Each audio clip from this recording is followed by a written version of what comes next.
béni, que notre Dieu soit béni. Que le Seigneur vous bénisse partout où vous êtes. Shalom, shalom, shalom. Shalom. J'aimerais remercier le Seigneur pour encore une fois nous avoir accordé ces moments afin que nous puissions nous retrouver ce soir dans sa présence.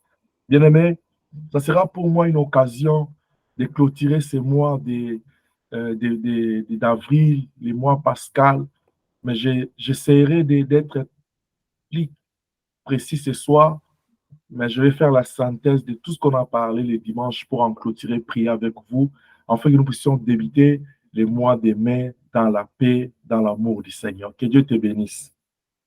Amen. Nous sommes Amen. dans notre texte débat de Jean chapitre 20. Nous allons lire juste le verset 15. Jésus lui dit, « Femme, pourquoi pleures-tu?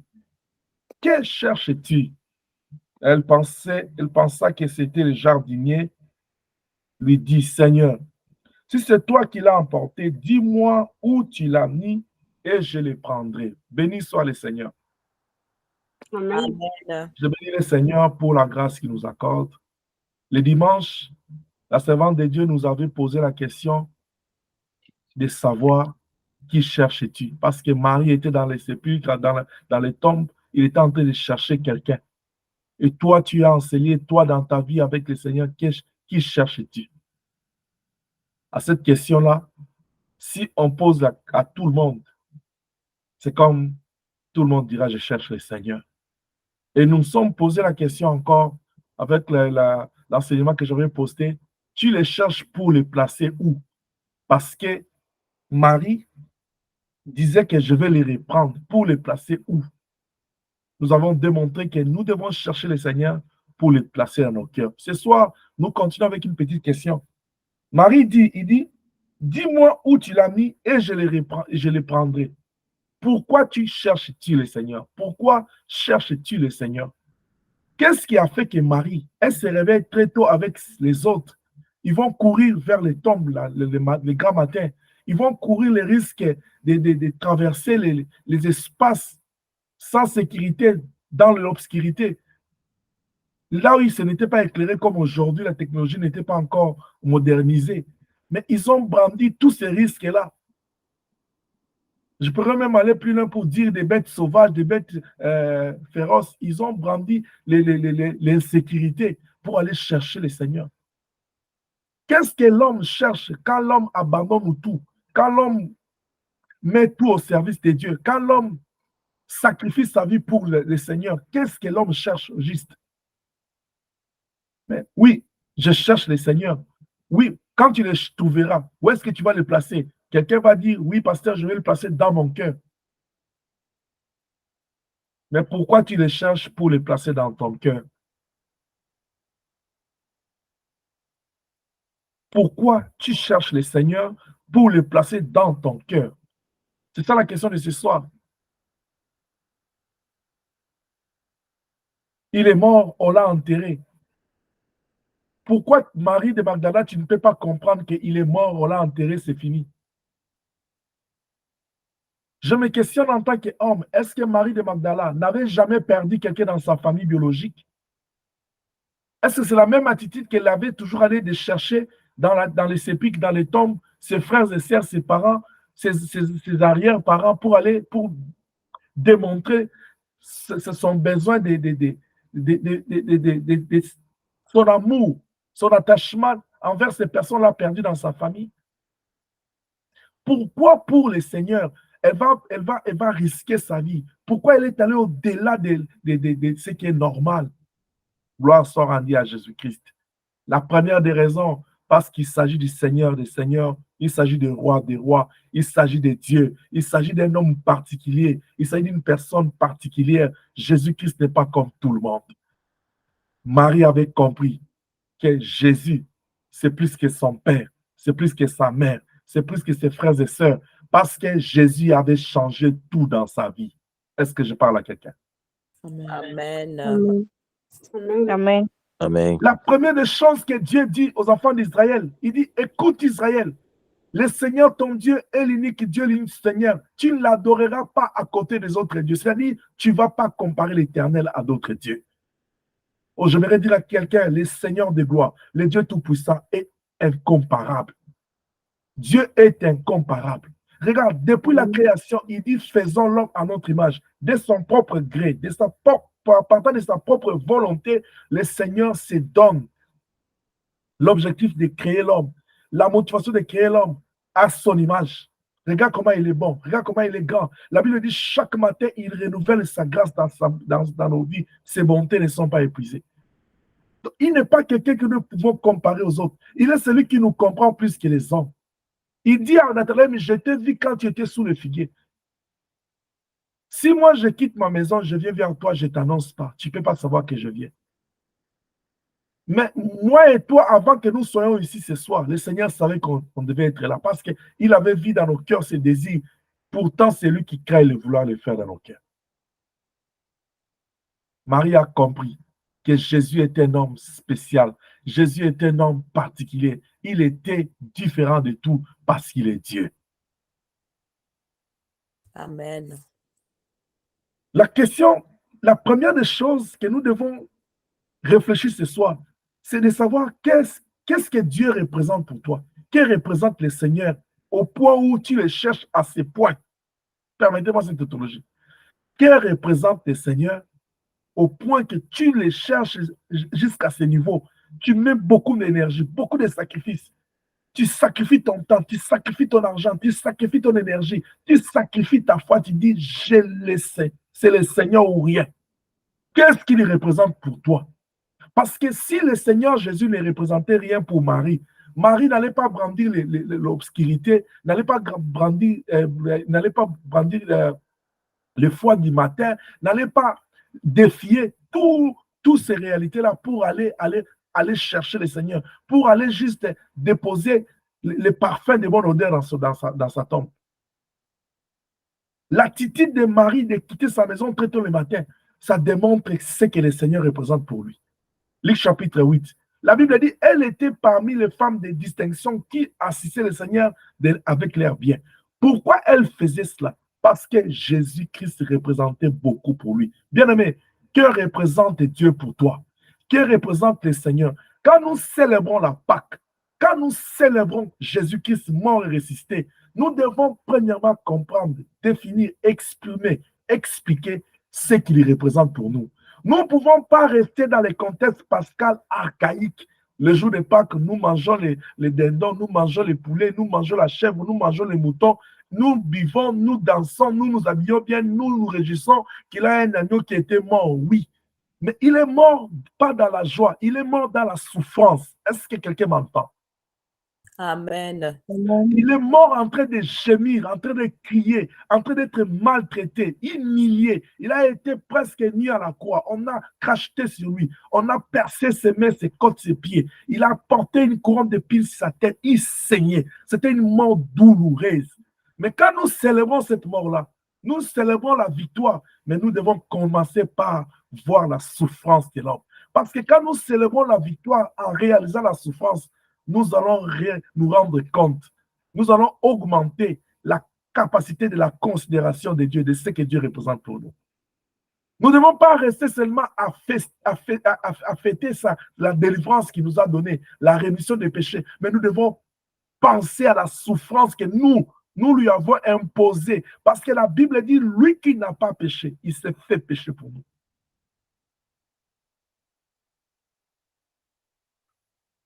La Bible dit que vers le temps de la fin, à cause du ministère de l'iniquité de l'impie, le péché l'abomination va augmenter jusqu'à atteindre les saints. Voici une raison pour nous préserver de l'abomination, de l'injustice, de la corruption du péché. C'est quand nous réalisons la souffrance que cet homme a enduré à la croix à cause de nos péchés. Parce que si nous péchons volontairement, la Bible dit, c'est comme nous les retournons à cette souffrance pour la seconde fois. Qui peut accepter de souffrir? Une souffrance amère, une souffrance difficile, 2 fois, 3 fois dans sa vie. Tout le monde va dire, trop c'est trop, j'ai beaucoup souffert. Mais nous retournons Jésus à la souffrance tous les jours à cause de nos péchés. Nous célébrons la Pâque chaque année. Mais qu'est-ce que signifie cette Pâque pour nous? Quelle représente cet agneau à la croix pour nous? Jean a entendu une fois, Apocalypse, il dit, qui est digne n'est capable d'ouvrir les livres, rompre les sept sceaux. Silence absolu.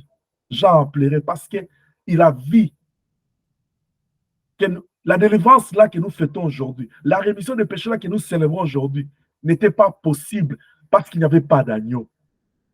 Mais quand l'agneau a été présenté par le vieillard, Jean a été mis dans la joie parce qu'il a vu l'agneau aller. Mais l'agneau, au soir de son arrestation, quand il a vu lui-même la souffrance, il dit, Père, éloigne de moi cette coupe.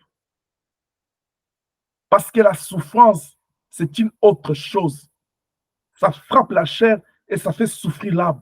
Il a dit, éloigne de moi. Mais quand il s'est souvenu de l'importance qui représentait cette mort-là pour son royaume, il dit, ta volonté. Bien-aimé, qu'est-ce qui représente le Seigneur pour toi? Quand tu célèbres la Pâque chaque jour, il faut que tu puisses te dire, qu'est-ce qu'il représente pour moi?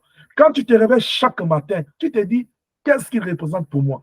Marie est allée chercher le Seigneur dans ce sens-là, parce que le Seigneur représentait beaucoup pour elle. Comme je l'ai dit, c'était cette femme-là qui avait déjà mis son argent, ses biens. Il honorait le Seigneur avec ses biens. Parce que le Seigneur représentait beaucoup pour lui.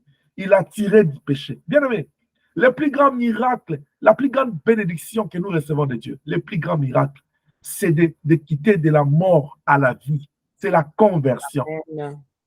Quand nous quittons les péchés, quand nous sommes convertis, parce que la porte du royaume du Seigneur est ouverte pour nous. Le Seigneur nous a ouvert sa porte par sa grâce pour que nous puissions revenir dans sa maison. Étant donné que nous étions des brebis perdues de sa maison, ça c'est la plus grande, c'est le plus grand miracle. C'est pourquoi dans Luc chapitre 15, vous allez voir l'enfant produit quand il rentre.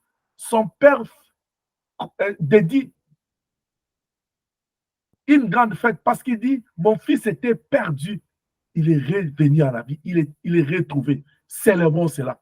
Et la Bible dit, s'il y a une âme qui est gagnée au ciel, il y a une fête. Qu'est-ce qu'il représente pour toi? Parce que s'il a donné sa vie pour toi, c'est parce que toi, tu représentes beaucoup pour lui. Regarde là où Dieu nous considère. Même quand nous sommes infidèles, même quand nous péchons contre lui, Dieu nous considère. Mais maintenant, toi, quand Dieu ne te donne pas ce que tu n'as pas, ce que tu veux, ce que tu cherches, parce que tu as gêné beaucoup, parce que tu as donné beaucoup de femmes, parce que tu as dit beaucoup d'amènes aux prédications et aux prophéties, parce que tu t'es donné à Dieu. Quand Dieu ne te donne pas encore ce que tu as besoin là, que fais-tu? Shalom. Shalom. Est-ce que tu continues à le chercher? Tu continues réellement à chercher le Seigneur parce qu'il représente beaucoup pour toi? Ou bien tu te dis, non, non, je suis fatigué. Il m'a promis, il a dit par les prophètes, il a dit, il va donner ceci. Quel représente le Seigneur pour toi, bien-aimé? La considération que nous avons de Dieu, ce que Dieu représente pour nous, ce que Dieu est pour nous. Parce que quand nous adorons, nous disons ce qu'il est pour nous. Est-ce que ce que nous disons à l'adoration, c'est vraiment ce qu'il est pour nous? Parce que la Bible dit, ce peuple, mon nom de lèvres, mais leur cœur est éloigné de moi. Ce que Dieu représente pour nous, ce qu'il est pour nous là, c'est ce qui va influencer, qui va déterminer notre conduite, notre façon de se comporter, de parler, d'exprimer notre amour envers Dieu. Jean chapitre 6, verset 26, il a dit, vous me cherchez pas parce que je représente beaucoup pour vous, ni parce que vous avez vu les miracles, mais parce que vous avez mangé le pain, vous étiez rassasiés. Où ils ont cherché le Seigneur, ce n'était pas le Seigneur qui représentait beaucoup pour eux, ce n'est pas le miracle que le Seigneur a fait. Parce qu'à un moment donné, la Bible dit, si vous ne croyez pas à cause de la parole, croyez à cause des œuvres. Si le miracle là les avait impactés, c'était important pour eux, ils devaient aussi considérer la personne qui a fait le miracle. Parce que vous voyez ce que Dieu dit à Job, il dit, connais-tu l'hippopotame, la bête féroce de la mer? Tu connais cet animal-là? Est-ce que si tu le vois, tu peux résister? Et si tu ne résistes pas devant la créature et puis son créateur? Le fait de considérer le miracle, ça mène quelqu'un à considérer celui qui a opéré le miracle. Parce que c'est indécis, c'est non-sens de considérer l'œuvre et de ne pas considérer les maîtres d'œuvre. Il dit, vous ne me cherchez pas parce que vous avez besoin de moi, pas parce que je représente beaucoup pour vous, pas parce que vous avez mis le miracle, mais à cause de ce que vous avez mangé les pains, vous étiez rassasiés. Surtout que vous savez que non, le Seigneur, c'est un bon cuisinier. Quand il fait le pain, là, c'est bon. Quand il transforme l'eau en vin, là, c'est bon. Quelqu'un dit, Dieu est bon. Dieu est bon. C'est pourquoi il faut toujours aimer manger dans la cuisine du Seigneur, parce qu'il est un bon cuisinier. Et quand il apprête sa table pour nous, c'est tellement bon. Il dit à la femme samaritaine, si tu connaissais les dons de Dieu, si tu savais ce que Dieu représente pour toi, tu n'allais pas entrer dans les querelles, dans les disputes. Bien aimé, la Bible dit, tout nous est permis, tout n'est pas utile. Nous devons nous attacher à ce qui est utile. Et ce qui est utile, c'est ce que Dieu représente pour nous. Si tu connais les dons de Dieu, si tu connais ce que Dieu représente pour toi, tu ne vas pas t'attacher à il a fait, il a dit, Non, non, non. Tu vas t'attacher à l'essentiel. Parce que les jours sont mauvais, tu dois racheter les temps. Oh, peuple de Dieu, quittons la distraction, quittons les futilités, quittons la médiocrité, quittons la bassesse, quittons tout ce qui n'honore pas Dieu, tout ce qui n'est pas honorable, car les jours sont à compter. On n'a plus assez de temps. Nous devons courir. La Bible dit quand elle a rapporté aux disciples, aux apôtres, elle a remarqué que la tombe était vide, était ouverte, que la pierre était enroulée. Pierre et l'autre ont couru pour dire que gagnons le temps. Peut-être Marie a vu jusque non, il n'y a pas la pierre, les gens sont encore à l'intérieur, ils sont en train de vouloir chercher à faire sortir le corps. Arrivons avant qu'ils ne fassent sortir le corps. Tu n'as jamais couru avec le Seigneur. Cette fois-là, il faut speeder avec lui dans tout ce que tu feras. Que tu sois plus hyper motivé pour le Seigneur. Que tu sois en hyperactivité pour le Seigneur parce que les temps sont mauvais. Quel représente le Seigneur pour toi? Tu vis le miracle. J'ai dit tantôt ici, le premier miracle dans la vie, c'est cette conversion. C'est ce changement d'état d'âme. Pierre, il dit dans Acte 2, 37, il dit, repentez-vous et convertissez-vous. Parce que quand vous allez vous convertir, vous allez recevoir le pardon en rémission de vos péchés et les dons du Saint-Esprit. Voilà pourquoi la conversion, c'est le plus grand miracle. Parce que Dieu change notre nature, Dieu nous pardonne et Dieu nous donne sa nature. Amen. Rencontrer le Seigneur, avoir le Seigneur, c'est la plus grande bénédiction. Je l'ai dit, qu'il a le monde, il tient le monde entier dans sa main. Si tu as le Seigneur en toi, le Seigneur entre avec tous ses armées en toi et le monde entier. Ce que tu cherches là se trouve en toi. C'est pourquoi il a dit à Abraham, lève tes yeux vers le nord, vers le sud, vers l'est, l'ouest. Abraham, il a regardé, il dit, tout ce que tu vois comme territoire, tout ce que tu as vu là, c'est ça le territoire que j'ai promis à te donner. Abraham se trouve au milieu de sa bénédiction. Ta bénédiction est en toi. Parce que celui qui est en toi, celui qui donne, celui qui bénit le Seigneur, il est en toi. Il a dit dans l'Apocalypse, si tu ouvres la porte, j'entrerai. Il entre avec le monde, puisqu'il est le créateur. Il entre avec le pouvoir de dire que la lumière soit et la lumière fuit. Laisse que ce soit, que Dieu dise un mot dans ta vie et que cela soit ainsi au nom de Jésus-Christ. Amen. Amen. Amen. Amen. Que le Seigneur qui regarde ton cœur, que le Seigneur qui regarde ta souffrance, qui voit ton combat, qui regarde dans ta maison, qui regarde dans ta famille, qui voit ce qui ne te plaît pas, que la puissance de la résurrection puisse se manifester dans ta vie au nom de Jésus-Christ. Amen. Que celui qui s'appelle la lumière du monde, qui est celui qui avait dit au commencement que la lumière soit et la lumière fit, qui dise un mot ce soir dans ta vie. Oh Seigneur, dis un mot dans la vie de quelqu'un, afin que nous puissions vivre les miracles au nom de Jésus-Christ. Amen. Amen. Pourquoi cherches-tu le Seigneur, bien-aimé? Est-ce que tu le cherches parce qu'il représente beaucoup pour toi? Gloire au Seigneur. Est-ce que tu le cherches parce que tu connais son importance? Gloire au Seigneur.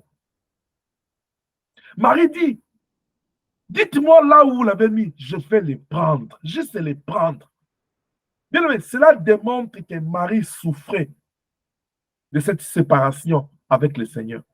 Cela démontre que Marie vivait très mal cette séparation-là. Elle vivait ça très mal. Vraiment très mal. Plusieurs apôtres, ils ont démontré ce que le Seigneur représentait pour eux Et ils ont vécu ça très mal. Quand on arrête le Seigneur, Pierre qui avait promis au Seigneur qu'il serait avec lui, il a poursuivi parce qu'il vivait ça très mal.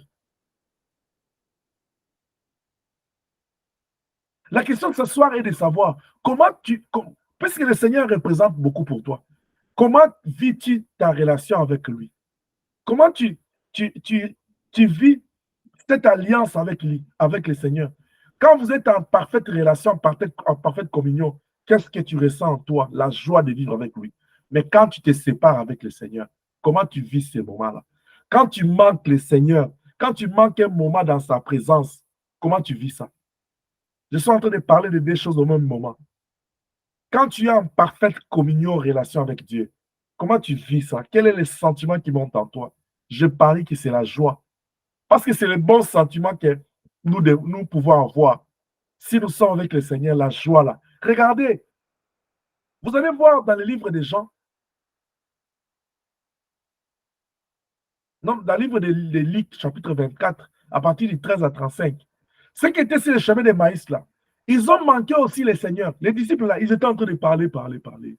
Bien aimé, quand quelqu'un manque le Seigneur, ou quand quelqu'un perd sa relation avec Dieu, même quand son régime de relation avec Dieu baisse, un bon chrétien, il ressent. Avant que même qu'une autre personne vienne te dire, tu ressens en toi que non, ça ne va pas. Écoute, quelqu'un qui est trop attaché au Seigneur, qui aime le Seigneur de tout son cœur, quand il baisse des régimes, quand il perd la communion avec Dieu, il sent comme s'il est malade.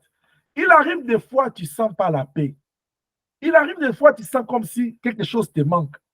Il arrive des fois, tu sens comme si tu as des malaises. Ça affecte même le corps au point que toi, tu penses que c'est la maladie. Non, non, va d'abord vérifier dans le spirituel. Qu'en es-tu de ta relation avec Dieu? Je parle à quelqu'un? Amen. Amen. Je devais parler en tant qu'homme, c'est-à-dire en tant que professionnel. Dans le domaine de la santé, dans les temps passés, on attribuait beaucoup d'attention sur la santé physique. Les gens travaillaient, quand ils vont au travail, après, on parle beaucoup de l'épuisement professionnel, stress du travail. Et quand les gens vont aller voir les médecins des familles, couramment ici, nos médecins à l'hôpital, on dit toujours que non, c'est le travail. On pense que la tension a baissé, a monté. Tout ça, c'est la fatigue du travail. Mais c'est la fatigue mentale qui affecte le corps et qui peut baisser la tension ou augmenter la pression artérielle. C'est de la même manière avec le spirituel. Parce que c'est le spirituel qui est la base. Dans le corps, c'est l'esprit qui commande, le cerveau qui commande. Et le cerveau, il a besoin de beaucoup de choses pour fonctionner bien. Quand ces choses-là ne sont pas réunies, le cerveau fonctionne en désordre. Quand le cerveau est perturbé, il fonctionne en désordre. Il suffit seulement que le cerveau puisse être stressé, tu vas perdre le contrôle de tes émotions. Le cerveau va commencer à stimuler des choses, à bloquer d'autres, parce qu'il n'est pas en ordre. C'est comme ça avec le spirituel. Quand le spirituel n'est pas en bonne santé, ça affecte la vie physique. 3 Jean verset 2, il dit quoi? J'aime que tu sois en bonne santé, que tu prospères en tout, comme prospère l'état de ton âme. C'est-à-dire, si l'état d'âme est malade, ça affecte l'état physique. Beaucoup de temps, là, tu te dis, je suis malade, je ne me sens pas bien. Mais tu vas même à l'hôpital, on prend tout. Il n'y a rien. Souvenez-vous d'une portion de mon témoignage, je vous avais dit, vers les années 2008, là, quand je résistais avec le Seigneur, quand je disais que je suis le pire Jonas, là, j'étais malade tous les jours. On prélevait la tension, la température, tout était correct, mais j'étais malade. La guérison n'est pas venue avec un comprimé. C'est quand je me suis agenouillé 3 mois après. Je vous dis 3 mois après. Je dis, Seigneur, j'ai entendu la voix, il dit, tu as entendu ce que Marie a fait. Je dis, qu'est-ce que je dois faire pour être guéri? Il dit, je suis sa servante qui me soit fait sur sa volonté. Je me prosterne. Je dis seulement ces mots-là. Et j'étais guéri complètement. C'était un problème d'esprit. Ce n'était pas une maladie physique. Quand tu baisses les régimes, quand ta relation avec Dieu est malade, quand dans l'alliance avec le Seigneur, tu n'arrives pas à faire ta part, obéir à la parole de Dieu, accomplir les promesses que tu as fait à le Seigneur. Les servir. Travailler avec négligence et paresse dans les choses de Dieu. L'infidélité avec le Seigneur. Quand toutes ces choses-là viennent dans ta vie, toutes ces choses-là affectent l'âme, affectent ta relation avec le Seigneur. Maintenant, la question est de savoir comment tu vis cette séparation avec Dieu. Marie de Magdala, les apôtres, tous, même Marie, la mère de Jésus, a vécu ça difficilement parce qu'il est allé jusqu'au pied de la croix, parce qu'il ne voulait pas voir il ne voulait pas se séparer avec son fils. Mais qu'est-ce que le monde, où est-ce que le monde est rendu? Le monde est rendu au point où l'homme est séparé de Dieu, l'homme commet le péché, l'homme se justifie. Avec le diable, avec son outil réseaux sociaux, vous savez combien il fait? Tout le monde devient justifiable. Donc, il devient juge, au même moment, tout le monde veut se justifier. Parce qu'on m'a dit ça, je dois dire aux gens. Non, bien aimé, il n'y a une seule personne devant qui tu vas comparaître. C'est le juste juge. C'est le Seigneur de gloire. Garde ta conscience pure pour le royaume, pas pour les gens. Crains Dieu pas pour plaire aux gens, pas pour que les gens t'acclament, pas pour que les gens puissent t'apprécier. Pierre a dit, vous ne voulez pas que je cite ces noms? Jugez-en vous-même s'il est agréable de plaire aux hommes que de plaire à Dieu. Parce que pour moi, c'est Dieu qui représente beaucoup pour moi. Je l'ai rencontré un jour, j'étais dans les eaux sans poisson, et avec mes filets, désespéré. Il m'a rendu la vie. Il m'a rendu joyeux. Il m'a apporté la joie. Le disciple lui dit, il dit au disciple, mais pourquoi vous avez l'air inquiet comme ça? Il dit, mais tu es le seul à Jérusalem, tu ne connais pas ce qui est arrivé. Il dit, mais qu'est-ce qui est arrivé? Il dit, mais il s'agit de cet homme, Bien aimé, je parle de l'homme de Galilée. Je parle de cet homme qui a donné sa vie pour toi. Je parle de ce Seigneur de gloire. Nous avons cru que c'est lui qui va délivrer Israël. Oh, avec le Seigneur, il ne faut pas appliquer les verbes croire au passé parce qu'il est celui qui est. Il dit qu'avant qu'Abraham soit, je fis, il est celui qui est. Il était, il est, il vient. Il est le même, il n'a pas changé. Il dit, nous avons crié, non, il faut croire. Nous avons donné, non, il faut donner. Nous avons prié, non, il faut prier. Avec le Seigneur, c'est tous les jours, on vit avec lui. Il ne faut pas aller dans le passé. C'est pourquoi beaucoup ont commencé dans l'esprit, ils terminent dans la chair parce qu'ils sont restés comme des femmes de Lot. Nous sommes en train de regarder hier, là. Nous, quand plupart de toi, ils avaient commencé, c'est nous qui avons commencé ça. Mais toi qui avais commencé, où est-ce que tu es arrivé avec? Il a dit, un homme avec son champ, il a engagé les travailleurs. Il va leur payer $100. Ceux qui ont commencé à 6 h du matin.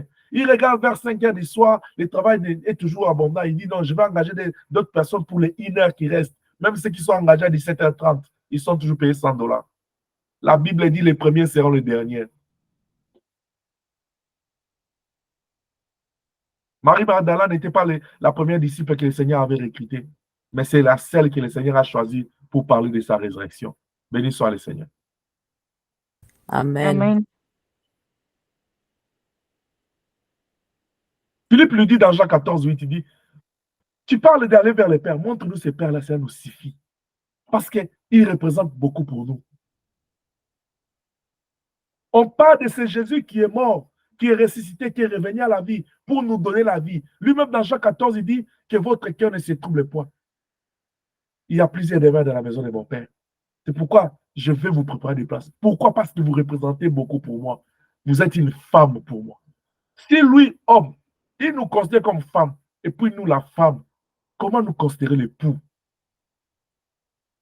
Oh, j'aimerais dire à quelqu'un pour terminer ce soir que la fête de la noce n'est organisée que pour l'époux. Pour tous ceux qui composent le corps mystique du Seigneur, qui les considèrent comme époux. Qu'est-ce qu'il représente pour toi? S'il est époux, quand tu célèbres la Pâque, la Bible dit que la femme soit soumise à son mari. Est-ce que tu es soumis au Seigneur? Tu peux avoir tout, le Seigneur peut représenter tout pour toi, mais s'il est époux, parce que nous les cherchons, nous l'attendons, nous nous préparons, nous lavons nos robes, parce que nous avons l'espérance qu'il revient bientôt pour prendre son église qui est son épouse. Alors si nous sommes épouses et que lui il est notre époux, Où est la soumission? Où est sa place d'autorité en tant que mari dans nos vies? Église du Seigneur. Paul dit qu'il nous a fait fiancer au Seigneur Jésus-Christ. Est-ce que je parle à quelqu'un? Amen. Regarde comme Marie, même quand on vient lui dire que de toi naîtra un sauveur, Marie a préservé son mariage, sa relation, il dit, je suis à peine fiancé. Il a donné l'importance à Joseph. Mais quand on lui a dit, les dieux, l'ombre du trône te couvrira, Marie a compris et dit, il s'agit de véritables époux. Avec qui je vais passer toute ma vie, où on va savourer dans la gloire. On va chanter aux ânes, alléluia. C'est lui qui me rendra heureux toute la vie. Parce que dans la Nouvelle Jérusalem, il n'y aura pas de pleurs, il n'y aura pas de grincement des dents. Il y aura la paix, la joie et la vie. Amen. Quel est ce mari qui va aller chercher sa femme, il paye de sa vie pour racheter, délivrer sa femme du péché? Il ne t'a pas délivré, il ne m'a pas délivré de la mort pour que nous puissions gagner ce monde et perdre le royaume du ciel. Jésus n'a pas donné sa vie pour que nous puissions avoir des maisons, rouler dans de belles voitures, bien s'habiller. Ça, c'est la moindre des choses. La Bible dit, car Dieu a aimé le monde, il a donné son Fils unique, afin que quiconque croit en lui ne périsse point. Jésus a donné sa vie pour que nous ne puissions pas périr. Est-ce que je parle à quelqu'un? Amen. Amen. Ça, c'est la grandeur de l'œuvre de la croix. Dieu ne veut pas que notre âme puisse périr. C'est pourquoi il dit, tout ce que vous avez abandonné, je vais vous donner ça au centuple. Je vous donnerai aussi la vie éternelle. Après, il dit, cherchez premièrement le royaume des cieux, parce que c'est pour ça que je suis venu. Et les restes vous seront donnés par-dessus. Il n'a pas dit, vous allez encore les chercher. Il dit, vous seront donnés par-dessus. Parce que sa mort-là ne représente pas les pains de ce monde, mais sa mort représente les pains de vie. Pourquoi cherches-tu le Seigneur? Marie répond, je les cherche puisque je vais les reprendre. Je vais les reprendre parce que je vais les mettre dans mon cœur. Je les cherche parce que je ne vais pas vivre séparé avec lui. Je n'arrive pas. Je vais vivre avec lui pour toujours. J'ai appris à me réveiller avec lui, à dormir avec lui. Oh, je dis à quelqu'un, il dit à Josué dans Josué chapitre 1, il dit, je ne t'abandonnerai point, je ne te délaisserai pas. Il dit dans Matthieu, je serai avec vous jusqu'à la fin du temps. Le Seigneur, c'est celui avec qui tu dois dormir avec lui. Tu te réveilles avec lui. Même quand lui ne dort pas, mais être avec lui, même dans ton sommeil. Toi, tu vas aller dormir, tu laisses le Seigneur. Voilà pourquoi ton sommeil, il n'y a que des insomnies, des cauchemars. Il y a des visitations de femmes et de maris de nuit, parce que le vrai mari n'est pas là. Tu vas dans ton travail, tu laisses le Seigneur. Voilà pourquoi il y a des ennuis. Même quand tu vas dans ton travail, tu gagnes les pains, tu gagnes l'argent. Quand il faut manger, tu fais les Ananias et Saphira. Tu gardes l'argent. Tu exclus le Seigneur dans la gestion de ton argent. Voilà pourquoi tu gagnes. Mais quand il faut jouer de cet argent-là, tu ne comprends pas comment. C'est comme le Seigneur vient souffler dessus. Tu fais des dépenses et tu te retrouves, tu n'as rien. Il se réveille très tôt, il dort très tard, il mange le pain de la souffrance parce que le Seigneur n'est pas au centre de leur vie. Mais la Bible dit, le Dieu Tout-Puissant, le Seigneur de gloire, pourvoit pour ses bien-aimés parce qu'il est Jéhovah Jireh. Amen. Qu'est-ce qu'il représente pour toi? Cette veuve-là, il a dit, je n'ai qu'une poignée de farine, un peu d'huile pour faire pour moi et pour mon fils. Après, nous allons mourir. Mais quand Élie lui dit, fais d'abord pour moi, il dit, wow, ça c'est une opportunité. Il faut que je puisse donner au Seigneur, que je puisse démontrer à Dieu ce qu'il représente, même dans mes ressources. Je vais le nourrir avec le pain que j'ai, comme la femme là qui avait nourri avec les 2 pièces. Que le Seigneur enlève l'égoïsme en nous au nom de Jésus-Christ. Que le Seigneur nous délivre de l'égocentrisme au nom de Jésus. Parce que nous voulons toujours avoir, nous voulons toujours être au centre de tout. Mais celui qui doit être au centre de tout, celui qui doit régner, c'est le Seigneur. Voilà pourquoi il dit, quand vous priez, voilà comment vous devez prier, que ton règne vienne. Quand on dit que ton règne vienne, ce n'est pas pour rester c'est pour demeurer, pour trôner dans nos vies, pour régner dans nos vies. Il a donné sa vie pour que nous puissions lui donner, pour que nous puissions comprendre l'importance de sa mort. Parce que par sa mort, nous avons le pardon du péché et nous avons la rédemption, la délivrance. Nous parlons aujourd'hui des alliances qu'ont fait nos ancêtres, des liens de famille. C'est pour ça qu'il est venu. La malédiction, c'est pourquoi il est venu. Les combats, la Bible dit, les châtiments qui nous donnent la paix tomber sur lui. Jésus a fait beaucoup à la croix. C'est pourquoi il a crié, tout est accompli. Jésus, c'est cet homme-là qui vient dans ta prison, il ouvre les portes, il te fait sortir sans la permission de qui que ce soit, parce que c'est lui le Dieu de gloire. C'est celui qui te délivre de la pauvreté, de la maladie, de toutes les forces des ténèbres, qui te donne la force dans la victoire dans les combats. La Bible dit, il m'exerce au combat, il me doit à la bataille. C'est Jésus-là. Qu'est-ce qu'il représente pour toi? Nous avons passé toute notre vie à réduire le Seigneur dans ce que nous n'avons pas. Parce que nous n'avons pas ceci, le Seigneur n'est plus grand dans nos vies. Bien aimé, il est Dieu quand tu pleures et quand tu ris. Quand tu es dans le gémissement et quand tu es dans la joie, il est Dieu. Parce qu'il a été Dieu avant que tu sois. Je suis en train de parler à quelqu'un. Avant que ta souffrance ne vienne, il était Dieu. Avant que ta maladie ne vienne, il fit. Donc ce n'est pas ton problème qui fait de lui Dieu. Ce n'est pas puisque tu as été malade que tu es guéri qu'il est devenu Dieu. Il est Dieu, il fit Dieu, il sera Dieu de l'éternité à l'éternité. Amen. Amen. C'est comme ça que Jacob a dit, tant que tu ne me bénis pas, je ne te laisserai pas. Parce que moi, j'ai besoin de toi. Ce soir, nous voulons dire, pourquoi tu cherches le Seigneur? Marie dit, je vais les reprendre. Juste les prendre. Parce qu'il représente beaucoup pour moi. Que cette parole trouve une place dans nos cœurs, que le Seigneur nous bénisse. Au nom de Jésus-Christ. Amen.